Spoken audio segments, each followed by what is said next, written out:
भक्त धन्ना जी का जन्म मुंबई के पास धुआन गांव में एक जाट घराने में हुआ। आपके माता पिता कृषि और पशुपालन करके अपना जीवन यापन करते थे। वह बहुत निर्धन थे। जैसे ही धन्ना बड़ा हुआ, उसे भी पशु चराने के काम में लगा दिया।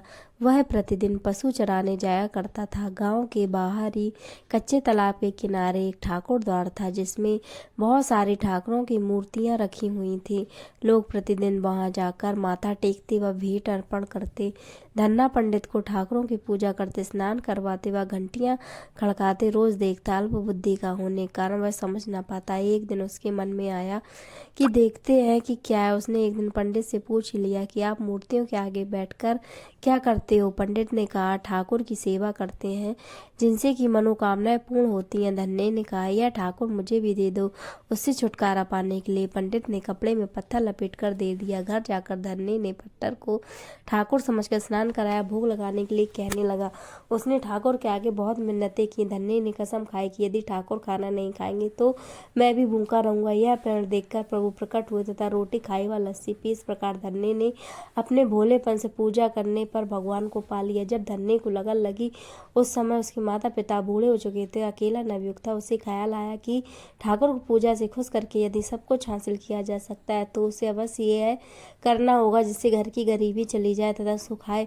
ऐसा सोचकर वह पंडित के पास गया। पंडित ने पहले ठाकुर देने से मना किया, पर ठाकुर की पूजा अकेले नहीं कर पाएगा, दूसरा तो मन पड़ो। तीसरा, ठाकुर जी मंदिर के बिना कहीं नहीं रहते और न ही प्रसन्न होते हैं, इसलिए तुम जिद मत करो और खेतों को संभाल करो। ब्राह्मण का काम धर्म पूजा करना और जाट का कार्य अनाज पैदा करना है। परंतु धन्ना टस से मस न हुआ। अपनी पिटाई के डर से पंडित ने जो शालिग्राम मंदिर में फालतू पड़ा था उसे धन्ना को दे दिया और पूजा विधि बता दी। पूरी रात धन्ने को नींद आई। पूरी रात सोचता रहा कि ठाकुर को कैसे प्रसन्न करेगा और क्या मांगेगा। सुबह उठकर उसके नहाने के बाद ठाकुर को स्नान कराया। भक्ति भाव से बैठकर लस्सी उड़की व रोटी पकाई। उसने प्रार्थना की, हे प्रभु भोग लगाओ।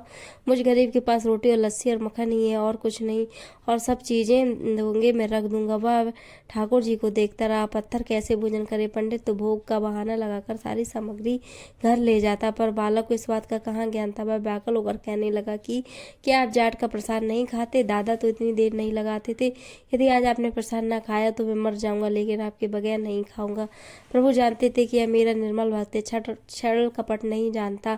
अब तो प्रकट ही होना पड़ेगा। और श्री कृष्ण भगवान उसके सामने प्रकट होकर रोटी माखन खा रहे और लस्सी पी रहे। भोजन खाकर प्रभु धन्य की जो इच्छा है मांग लो, मैं तुम पर प्रसन्न हूँ।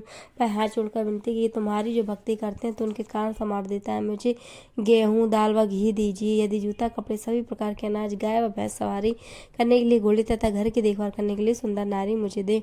धन्य की यह वचन सुनकर प्रभु हंस पड़े और बोले, यह सब वस्तुएं तुम्हें मिल जाएंगी।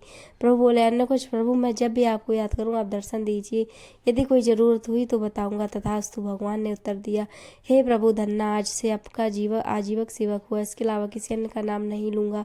धन्ना खुशी से दीवाना हो गया। उसकी आंखें बंद हो गई। जब आंखें खोली तो प्रभु वहां नहीं थे। वह पत्थर का शालिग्राम वहां पड़ा था। उसने बर्तन में बचा हुआ प्रसाद खाया, जिससे उसे 3 लोगों का ज्ञान हो गया।